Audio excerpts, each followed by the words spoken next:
Hello there, it's Bec and Deb, and we are here with our blog this week, recording for you as a vlog. Before we start, just to remind you, as always, there's lots and lots of ways you can connect with us. We're on LinkedIn as Deborah Simmons. We're on Facebook. We have a Facebook group called Dare to Be You with a purple heart at the end. You can sign up to our mailing list by visiting our website at daretobeyou.co.uk, and you can subscribe to our YouTube channel, Dare to Be You. So you can catch us in lots of places. So you can. Don't miss all over the place. We certainly are. So our vlog this week was titled, I don't feel like these principles work for me. So Deb's going to start with her blog. Okay, so this is what came for me this week. If you have ever found yourself, as I have, having the thought, the principles don't work for me, I want you to go back, stop for a second and define what it is you actually mean by that. As I said, I've had this thought.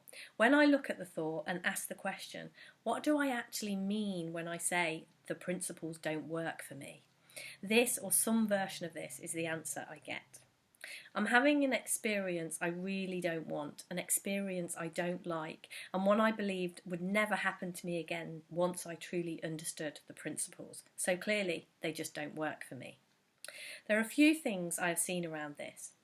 When we say the principles aren't working, we are slightly misunderstanding what the principles are. They simply explain how it is you are experiencing what it is you are experiencing right now in this moment. They are not 3 steps to changing or controlling your experience. They're not a description of how to have a better life. Let me explain further. We all have a voice in our head, a voice that has an opinion about everything. It practically never shuts up and never shies away from sharing its opinion with you. It even tells you it is you and that it is right about everything, and it demands that you listen to it. Most of us tend to believe the voice without question. We don't really discuss the voice with other people or stop to ask whose voice is it. We just take most of what it says as gospel and try to make our life work by going along with what it says. We've come this far in life doing that, and we've stopped noticing or questioning when or how that even started. What often happens when we come across the principles is that we have an insight that temporarily quietens the voice. When our head becomes quiet in this way, our life just gets much easier. A whole host of stuff that really bothered us in a number of ways just goes away. It looks unimportant, or we see how to solve it. It's like someone switched a light on inside our head and all manner of things get illuminated.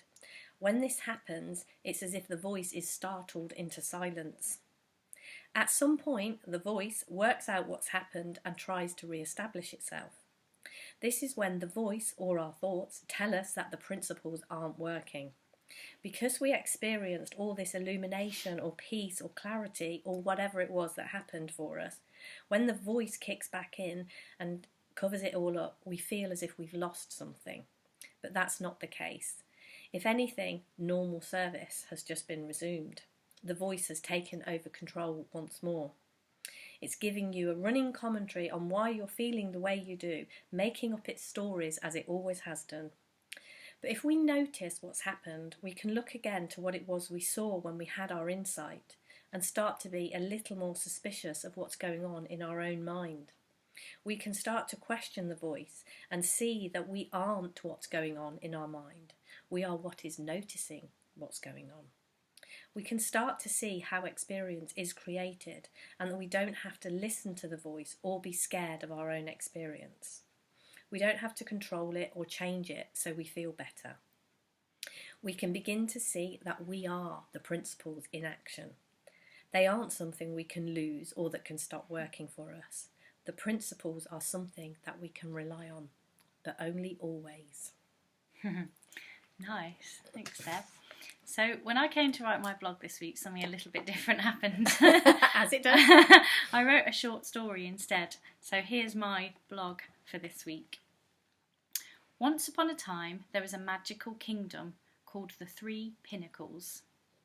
There were many wonderful, amazing and magical things that happened every day in the 3 Pinnacles. One of the ways in which the magic was evident were the mirrors.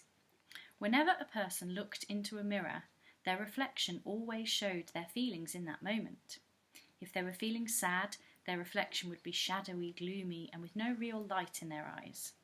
Someone who was feeling happy and carefree would have a beautiful rainbow reflection, pearly clear skin and glowing eyes, alive with love. No matter how a person looked when they were away from the mirror, and no matter what feelings were going on inside the person, the mirror never lied. The mirror worked the same no matter what else was changing or happening. Of course, sometimes this presented a problem. There were many people who would get caught out when in front of a mirror. It made clothes shopping when you're in a bad mood with your best friend really quite difficult.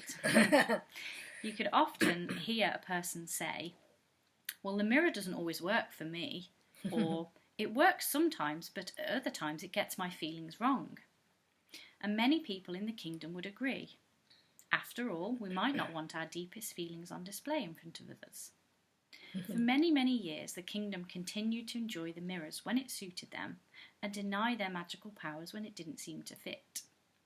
The mirrors continued to be magical mirrors and reflect people's true feelings no matter what was being said. One day, a queen arrived in the kingdom and was surprised that so many people denied the magic of the mirrors and believed it didn't work the same at all times. The queen thought the kingdom was beautiful, but if more people trusted the mirrors, it would be a kinder, more loving place to live. She realised that when people knew they could rely on the mirrors and that they always worked, no matter who was looking into them or when, it would actually help them. She set about showing everyone in the kingdom how they worked. The more people that were brave enough to look in the mirror and see the truth, the more it became common knowledge that the mirrors always worked. The amazing thing about the magic was that the more people began to see their feelings reflected in the mirrors, the less their pain vanished quicker when faced head on. Soon the whole kingdom saw that the mirrors only ever worked one way, for every single person in the kingdom. The kingdom became a nicer place to live. People were kinder to each other and compassionate when someone was in a low mood. And on the very rare occasion when someone forgot how the mirrors worked, there were plenty of helpful people who gently reminded them, and soon their happiness shone forth again. The Three Pinnacles Kingdom was a very beautiful place to live indeed. I love that. Thanks, Bec. Thanks. I think stories and metaphors are a great way to point to what it is we're pointing to. So Yeah. Cool. So, as Bec said at the beginning, if there are loads and loads of ways that you can connect with us. So, depending where you're watching this from, you can join us on YouTube. We have a YouTube channel, Dare to Be You, and you can subscribe to that and hit the bell so that you never miss it when we upload a video. You can sign up for our newsletter on our website, daretobeyou.co.uk, and that way you're always going to know what we're up to and where we are. Yep. We have a Facebook group, Dare to Be You, with a purple heart at the end. Come and join our Facebook group because there's always lots of things going on in there. And you can also connect with us on LinkedIn, Deborah Simmons. So wherever you are, whatever you're doing, you can find us somewhere. We're going to be popping up everywhere. So take care, thanks for listening, and have a great day. Bye. Bye.